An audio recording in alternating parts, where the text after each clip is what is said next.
Hi, ako po si Master Hans Kua. Recently, may nagpa-tarot card reading kay Master Hans Kua.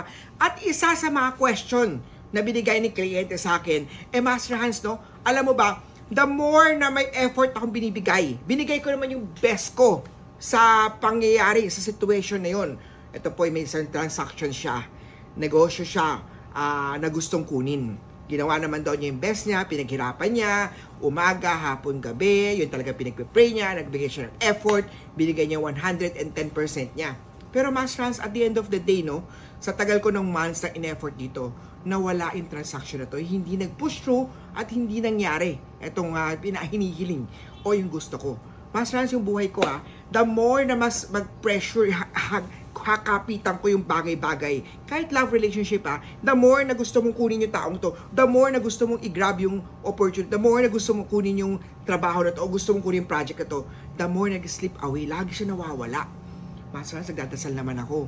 Master Hans, lagi naman ako nagpo-push through, o ginagawa ko yung effort ko, determination, sipag, talagang prayers, talagang lahat ng effort binibigay ko, pero hindi ako kuha. Alam mo ba, sa buhay natin, minsan meron talaga si universe, si Lord, si God, na tinadhana para sa atin. Sa relationship man pag-usapan natin, no? Minsan minahal natin ang isang tao. We give everything sa taong to. We give the love, the care, the effort, the time, the money.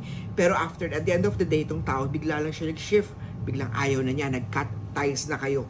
Ayaw niya na sa'yo. Ayaw na niya sa relationship nyo. Naging magulo na relationship nyo. Minsan, after that, magpa-pray ka. You will kneel down, you pray kay Lord. Lord, bakit?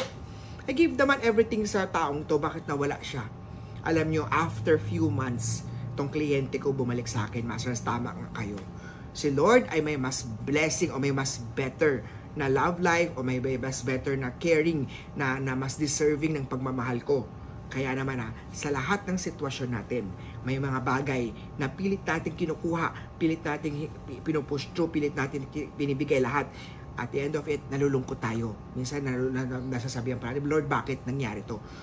May mas better na parating. Lagi ko sinasabi when a door closes, a new opportunity, window man yan, or mas malaki pang pinto ang paparating. Kaya naman, mas maging handa ang sarili.